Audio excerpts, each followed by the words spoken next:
Wadiha! It's the White Lotus Season 3, Episode 3, The Meaning of Dreams, which is a very appropriate title considering how we start. It's Victoria Ratliff, knee-deep in the water, about to get absolutely obliterated by a tsunami. To her left is her youngest son, Lachlan, saying this is what it looks like just before a tsunami. Now, for my money, this tsunami theme and symbolism, if you can call it that, with the tsunami and the Ratliffs is a little bit on the nose. It feels like it's a little bit heavy-handed, in my opinion. Is that we know that there's this figurative tsunami about to rock the Ratliffs once everyone finds out about Timothy's involvement in this financial scandal. So when he was on the phone in the previous episode talking to Kenny Wynn, who, by the way, that was Ke-Huy Quan from Everything Everywhere All at Once. They just slid in a Oscar winner to be this bit character, not even a character, just a voice on the other end of the phone. So Ke-Huy Quan was Kenny Wynn, which is just like the clout that White Lotus has, that they can just call up an Academy Award winner and be like, hey, can you be on the phone for this scene for 10 seconds? Crazy. Anyway, while he was talking to Kenny Wynn, Lachlan's talking about tsunamis. Then he's showing the tsunami on the iPad. Now Victoria is having dreams about it. It's like, in my opinion, we get it. Like, I understand what's going on here. The tsunami is about to hit the family. Now, Victoria dreaming about it, I think, is a little interesting because I think it signals that she deep down knows something's going on. She's blaming it on Lachlan, being like, stop watching that before bed. I don't want to have nightmares. That's why she thinks she's dreaming about tsunamis. I think it's more she knows something's wrong. At the end of this episode, she starts pressing Timothy, is there something wrong? Anything you want to tell me? So, deep down on some subconscious level, when you get through that Xanax fog, she has the intuition that, something is up. I think she's always kind of turned a blind eye and just lived a fancy life and had her perfect cookie cutter family, not asking any questions, don't ask, don't tell. But I think she knows now that something's wrong and the tsunami is coming. Like I said, I think it's a little bit, over the top, but the show has a lot of, I'm sure, some symbolism that is going under the radar that I don't understand, and some that's right in front of my face. I think there's some sort of symbolism with the monkeys. I don't know. I mean, the monkeys are all like every 2 seconds there's a zoom in on a monkey. I don't know what it might mean. It could just be that that's Thailand and they're just that's the local flavor and they're setting the scenery. But I feel like there's going to be some sort of meaning behind the monkeys. I feel like everything is pretty deliberate in a show like White Lotus. So give me your monkey theories. I'm sure there's plenty of them out there. Also, as far as theories go, we can put to bed the prequel theory, which never really had much legs in the first place. People quickly pointed out that Belinda's son was in high school in episode 1, and now he's older in season 3. So that was never really worked, but it was a fun one. It would have been a cool twist. It was an interesting thought for a second there, but we now know they mentioned Trump.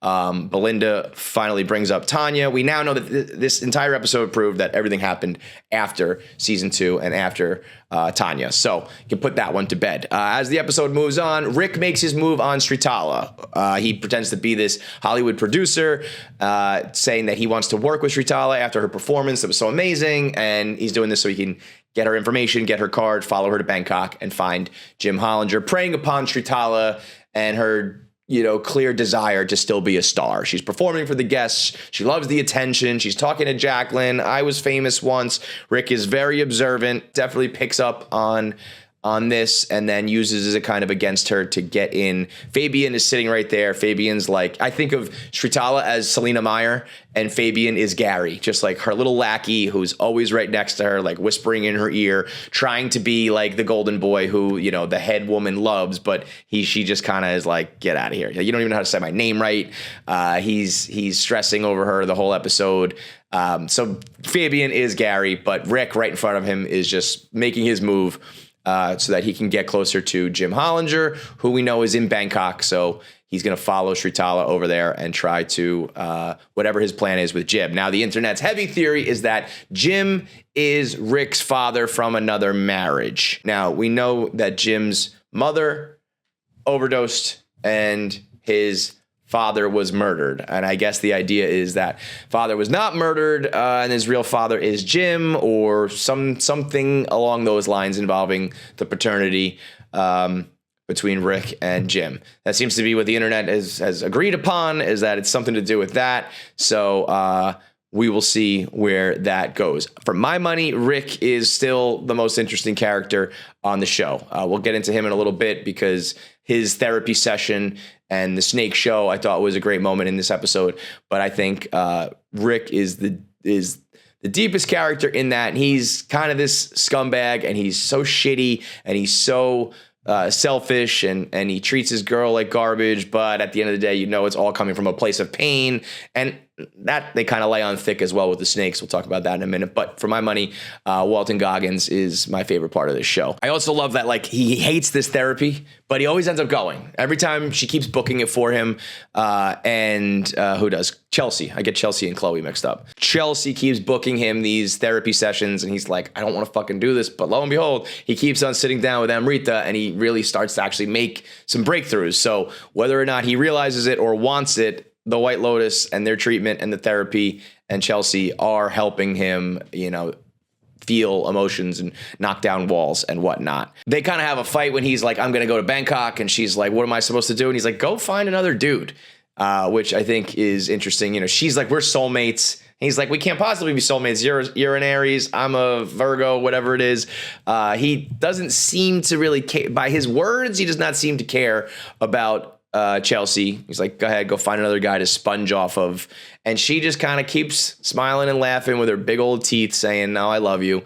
And no matter how much shit he continues to throw at her, she keeps, she's there for him. She's a real ride or die. And I think Rick actually knows that deep down. And that's why at the end, they always have these moments of where they're either having sex or hugging, kissing, whatever, where in a weird way, they're as toxic and terrible as they are a really good fit for each other. We then move on to the ladies. Every episode to me is the White Lotus staff, the couples, the white girls, and the Ratliffs. Those are the four groups. And this episode has more interesting developments with the white girls, Jacqueline, Kate, and Lori. There is this kind of little unspoken tension and competition between Jacqueline, played by Michelle Monaghan, who is the rich and famous girl, and then Lori, who is the single girl, middle-aged, not doing well at work, kind of lost her way.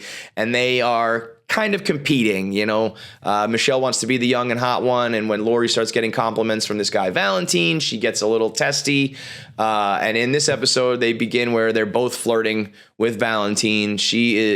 Lori is asking him questions about Russia and where he was from. Jacqueline's like, so do you have a girlfriend, a wife? He's like, no. She says, Lori, you should hook up and have a fling with Valentine. So that starts to bubble up. Later in the episode, they're doing yoga, and Jacqueline's like, yeah, you should fuck this dude. And Lori's like, oh, no, stop, but go on, because I think I'm gonna. So that sets the stage later for the girls who are going to have another gossip session. But before that happens, Timothy Ratliff's phone is blowing up. He is just getting hit by Terry and Chuck, everyone from his office being like, the FBI is calling.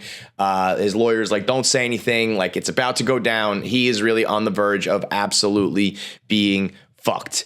Timothy Ratliff wisely decides that he's going to now all of a sudden honor the White Lotus's rule about no cell phones. That way his phone will be gone. Saxon's phone will be gone because he's getting blown up by people at work too. And he doesn't want Saxon to know. He's still trying to keep this all a secret from his family. So now all of a sudden Timothy's like, let's do it. No phones, put it away. Pam takes the laptop and the headphones and the cell phones and the iPads so that he can kind of just bury his head in the sand on this one. As all this is happening with the girls and the Ratliffs and the couples, we have the White Lotus staff. Guy Talk is now making a play for to be one of Sritala's bodyguards. He says, if you need any more help when you're going to Bangkok, I would love to be one of your bodyguards. He had just gone through the robbery where, he didn't really do his job, but he's also kind of being honored by Sritala as a hero for taking the hit, trying to protect the resort. So he makes a play to say, I want a promotion. Basically, I want to be part of, I don't want to just be a regular old security guard. I want to be in your inner circle. Now, the bodyguards do not like this. They kind of think he's a pussy. They said that Fabian was actually going to try to fire him. Sritala just feels bad for you. They, are not letting him encroach on their territory, and they kind of bully him later on in the episode. Guy Talk tries to tell Mook, hey, by the way, I'm trying to make moves in this world. I'm trying to get into Sritala's inner circle, and she's a smitten kitten, and they kind of have their back and forth. So we continue the Guy Talk and Mook love story. Of course, as always, there is the weird incestual sexual tension between the Ratliff family. Specifically, we have a scene with Saxon telling Lachlan, he's trying to force him to get drunk. He's telling him to chug his drink. And he says, dude, we got to get you laid this week. Like, you don't want to be a pussy. You want to run with the big dogs. You don't want to be getting bullied. So we need you to get fucked. And I'm going to help you do it. Super weird. It is by far the most uncomfortable storyline of the season. I think to the point that people really don't like it. Like, White Lotus is always weird and makes you like a little uncomfortable. I think the vibe I'm getting from the internet is kind of like, this is just, it gives me the ick. It's weird. We don't like it. It's so much so that the big prevalent theory now on the internet with the Ratliffs is that they're not family. They're not all biological family, that either Lachlan's adopted or Saxon's not actually a Ratliff or something that would allow for some of that dynamic to exist, or it's like, we're not blood related, so that's why I want to fuck my sister, or that's why I want to fuck my younger brother, or that's why I'm like, they're vying for the attention. He's like, why don't you stay with me? Like, do you like, what porn do you like? Let's get you laid. It's almost the way you treat a friend when you're like, I want to be your friend. Like, I'm cool, right? Not the way you would treat a little brother. But even if they were friends, just with the age dynamic, I think that would be weird if Saxon was like trying to impress Lachlan. But I do believe that it is so weird and icky with the sexual tension and the incest of the Ratliffs that people are now theorizing that there is some sort of family dynamic there where someone is not blood related. As Lachlan gets up to go do his posture session, Chloe walks by. Chloe is the probable hooker from Dubai who is now with Gary/Greg. And he's, Saxon kind of gives her the, what's up? And she's like, I heard you're a douchebag. And they're already flirting and laughing. And I think we know where that one is headed. Now we go to Lachlan's posture session, which is supposed to be him, fixing his posture. But I think, again, has a great deal of symbolism as they start talking about what type of person he is and how he's a people pleaser and how he sits in a very defensive way. He covers his body up with his arms. He crosses his left leg on his right knee, which is your feminine side, putting up a wall. And we know that Lachlan, it seems like he's kind of like maybe struggling with his sexuality. He's, weirdly intrigued by Saxon. He's thinking about losing his virginity. They're talking about porn. We know his family is also pushing him, go to Duke, no, go to North Carolina. So it seems like he's being pulled in every which direction, and they kind of clock him as this people pleaser who is just doing whatever his family wants, and that you can physically see in the way that he sits that like that's the case. And so they're trying to fix his posture, but I think it's also more him standing on his own too, making his own decisions, figuring out his sexuality, figuring out his future, all of those things that kind of go within you standing up straight with your shoulders back, being a man, growing up. I think that's kind of the symbolism there. We get to the scene with Rick's therapy, which I think is a very powerful one, where he's talking about, I made a lot of mistakes. I'm not a good guy. My father was a good man, but, got murdered, got cut short. And I think he kind of talks through, his own issues and sort of arrives at like, I still have a chance to live and be happy and maybe, make a life for myself. And that heads into the snake show. So after he comes out of therapy, he is freaking out. He's like making these breakthroughs, having these realizations, doesn't like talking about his feelings, trembling, shaking. He's like, fuck it, I got to go get some weed. They go downtown. He finds himself a little pre-roll, smokes it, and sees this snake show. One of my favorite moments, by the way, is when he's like, you want to get fucked up? And she's like, no, it's 2:00. And he's like, who cares? We're on vacation. And she says, well, we got to go to dinner. And the reaction from Walton Goggins, being just a regular dude who wants to just smoke his joint, get fucked up, and not have any plans, and not go on a double date. And he's like, what? Why? Why do we have to go to dinner? That was the realest shit ever. Your girl makes plans for you. You want no part of them. It was such a good little subtle moment of acting where I was like, that is exactly how you'd react if you were freaking out, smoking weed, trying to calm down. Let's get fucked up. I'm on vacation and you're told you got to go on a double date with people you don't know or like. You're like, why? And he sees the snake show across the street and he heads on in where they do this bootleg janky Thailand, performance with snakes where someone's picking up the cobras and the guy is giving all these facts about snakes, how quickly they can kill you and how dangerous they are and how venomous and poisonous they are. Which one is it? Venom, poison? Can't remember. Either way, another moment of some pretty heavy-handed symbolism, if you ask me. Walton Goggins either having an epiphany or a bad trip from his weed that was laced, maybe a combination of both. He runs through and he opens up all the cages and sets the snakes free in a very funny moment. Go find a tree. Go find a good tree. And one of these snakes ends up biting Chelsea on the leg. She gets rushed to the hospital. And then later in the episode, they kind of have a discussion where she's like, hey, dude, you let a bunch of poisonous snakes out. And he's like, well, they deserve to be loved too. Like, just because they have a bad reputation or people view them as evil doesn't mean that they actually are evil, and they deserve to be happy as well. And it's like, probably even more than the tsunami symbolism is the Rick and snake symbolism, which I do like it. I still love the character of Rick, but I thought that one was a little like, yeah, okay, we get that one as well. We then move to the conversation with Chloe, where she starts explaining how Gary had an ex-wife and she killed herself. She couldn't take it in life. One day she just walked into the ocean and kept on walking until she died. And the only remains they could find was like her leg. And Chelsea is like, whoa, like that's fucking crazy. So we know that Gary has not really told the truth about plotting her murder and trying to kill her to inherit her fortune, steal her fortune. So, that ties in nicely to the scene with Linda. So she's sitting down with her little boy toy, who they continue their little song and dance of working together but falling for each other. And Belinda explains to him, it's so nice to be here. I had like a renewed sense of my purpose, and not everyone is bitter and jaded. And she tells the story about how she had this woman who was going to invest in her whole business and none of it came to fruition. And as she talks through it, she's like, wait a minute. I think, the guy who she was once with is here.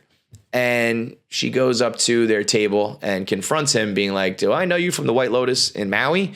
And, do you know Tanya? And I'm pretty sure that's you. And he denies the whole thing the whole time. And you can see why they cast who they cast and how they told this story, because in the first couple episodes, they lay it on thick that there's a bunch of white, bald losers back home, the LBHs. And it's a bunch of bald white guys who come to Thailand to try to, flex their power and money and be cool. And so that way it lets Belinda be like, I guess I'm just mistaken, because there's Gary and there's that guy at yoga who was hitting on Piper, and everywhere you look around the resort, there's a bunch of bald white guys. So despite the fact that Belinda has him clocked and knows that's exactly who he is, she can kind of write it off as like, I guess I'm wrong. And everyone's kind of like, yeah, just a bunch of bald white losers. No one is really, that's not sticking, that allegation. So Belinda's getting there, though. You can see she's finally putting the pieces together. And that is a cool scene where they're all at dinner and you have Saxon is making eyes with Chloe and Belinda's looking at Gary, and everyone's kind of sitting at dinner together looking at each other as the groups start to kind of all come together. Now, as far as the Ratliffs, Timothy is continuing to freak out and spiral, where he starts taking Victoria's benzos. She offered him one. He took a nap. Eventually, he starts going through his shit, takes another one. I love that Victoria is like, don't worry, they work. They're not addictive. And so we see now Timothy's going to go down this, self-destructive path where he's freaking out. He's about to get hit by the tsunami. He's taking drugs now, and it's really all about to come completely undone. Now, towards the end of the episode, the girls have another one of their gossipy moments where I think the dialogue between the three girls in this show is so spot on. Every time they start to do their little tripod of gossip, It's so real. In this case, it was Kate talking about how she doesn't like all of the woo-woo, hippy-dippy stuff at White Lotus, particularly the massage where you use energy. She says it feels very witchy, and she doesn't like that. And then Jacqueline's like, oh, I love it because it's more female-oriented, and everything else is so male-dominated. And that leads them to start talking about Austin, where she lives back home, Kate, and she goes to a church, and Jacqueline's like, don't you hate that it's so male oriented? It's nice to have a female centric treatment. And they start to talk about church and Austin and conservatives, where they reveal this deep, dark secret that Kate, her husband is conservative. He's a Republican who voted for Trump. And when they press her, did you vote for Trump? She kind of leaves the question unanswered. She says, I'm an independent. But it looks like she voted for Trump, and the girls act like, they found out that she's the murderer in the White Lotus. It is this big, gasp, clutch your pearls. I can't believe you could be around conservatives and Trump in Texas. And she tries to explain, it's great. The church is amazing. She's always defending Austin. The food is fine. The church is fine. The people are fine. And her two friends are just appalled by, who she surrounds herself with, and the fact that she is even considering being a conservative or associating with conservatives. I don't know. I don't think we needed to bring Trump and politics into this, but it is timely and it's of the moment. And I think it does a good job of showing, how ridiculous some of the people are in the world, where they find out that you're voted for Trump or you're a conservative, and now all of a sudden they have to completely write you off and can't be around you as a human. But that little dynamic, that little triangle of girls, we have the moment where Jacqueline and Kate are gossiping about Lori, and now we have Jacqueline and Lori gossiping about Kate, and there was the scene of Kate and Lori talking about Jacqueline, and they all all three have paired up and talked about each other in some way, shape, or form, be it the politics or their love life or their professional life. And so these three friends have been friends forever and they love each other, but right underneath the surface, they all kind of have beef with each other. And whereas last episode, Jacqueline kind of walked off while the two girls were gossiping, this time Kate sees off in the distance they're gossiping about her, and she's all depressed about it. We wrap up with Rick trying to lay down, almost cracking and telling Victoria that something was wrong, but he can't build up the courage to do so. So on the whole, this episode just kind of furthers all of the storylines. A lot of heavy-handed symbolism, I thought, just kind of explaining where these characters are at and where they're going. But in the end, you have Belinda figuring out that Gary is the guy from season 1 and 2. You have Guy Talk trying to make a move into Sritala's inner circle. Pornchai and Belinda are, further in their little love thing. Fabian is just a wreck, not being, Sritala's right-hand man. So all in all, kind of a mid-season type episode where all of the storylines of, the little relationships that are blossoming, the Ratliff family falling apart, the dynamic between the two couples, and the dynamic between the three white girls, all of the storylines and relationships that we established, we just kind of push further. We know that the Ratliff demise is imminent. We can see this trio of girls starting to collapse. The little love affairs blossoming in the White Lotus staff is starting to grow a little bit, and the dynamic between the two couples of Gary and Chloe and Chelsea and Rick, we kind of just further their same dynamic. So, just pushing along the storyline as everything. The good thing about White Lotus is where it's going. So even in episodes where we're just furthering the plot and just moving things along, you can always see how it all starts to kind of come to a head and how it's all going to meet in, a train wreck at the end. One little tidbit that I did like that maybe is foreshadowing in the future, again, pretty over the top in your face, is when Chloe says to Chelsea, right? I always get those two mixed up. Chelsea, Chloe, Chelsea. This is twice in 2 days that you had your life threatened. First, she was a part of the robbery at the resort, which, by the way, Chloe is in on, right? I mean, she was conveniently in the dressing room when the guys showed up. I just feel like that was an inside job and a setup, and I think Chloe was the one to maybe set things up. But Chelsea was in the robbery and then got bitten by a snake. And she says, you're bad news. You got bad luck. Twice in 2 days, you almost died. Maybe you shouldn't come on the boat tomorrow, as they have this boat ride set up between the two couples involving Gary and Rick and Chloe and Chelsea. So we'll see what comes of that boat ride. But, if there is some sort of theme here of Chelsea being the one who is cheating death or almost dying or putting herself in danger, maybe she ends up being the one who's floating down the river at the end of the day at the White Lotus. So we'll see what comes of that. But another good episode. This show. It's just one of the best shows out there where it just relies on great acting, good character development, good interactions. It's not some big action series. It's not the Paradise of the world, right? We know that there's a murder, but there's not some, there's not big explosions, not bells and whistles. It's not overly reliant upon, the cheap tricks and tropes, just weird sex stuff, strange human behavior, and all sorts of interpersonal connections of all types of people all over the world. That's really where the White Lotus shines, by just bringing all the different types of weirdos into the world and letting them be their perverted, weird, materialistic, shitty, naive, whatever selves. They all have these exaggerated, traits about them, and I think that's where the show really shines. And so we push through to the halfway point of season 3, and we'll be back next week for another recap on the watch list.